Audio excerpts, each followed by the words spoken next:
ఎంతో రుచిగా ఉండే బీరకాయ వేపుడు రెసిపీని షేర్ చేస్తున్నానండి. వెరీ వెరీ బేసిక్ రెసిపీ అండి. బాణాలు పెట్టేసుకుని ఒక టేబుల్ స్పూన్ ఆయిల్ వేసుకుని దాంట్లో పచ్చిశనగపప్పు, జీలకర్ర, అదేవిధంగా ఎండుమిర్చి, కరివేపాకు వేసేసుకున్నాం.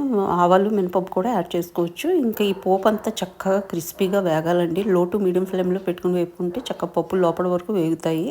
ఇంక ఇది వేగిన తర్వాత దీంట్లో ఒక 3-4 పచ్చిమిర్చి చీలికలు వేసేసుకున్నాము. ఈ విధంగా ఒక పెద్ద ఆనియన్ని చిన్న ముక్కలుగా కట్ చేసుకుని యాడ్ చేసుకున్నామండి. ఇక్కడ ఆనియన్ ఎంత రేషియోలో యాడ్ చేస్తున్నాము, బీరకాయ ముక్కలు కూడా అంతే రేషియోలో యాడ్ చేస్తామన్నమాట. అంటే రెండు సేమ్ క్వాంటిటీ యాడ్ చేసుకుంటే చాలా టేస్టీగా ఉంటుందండి ఈ పర్టికులర్ రెసిపీ.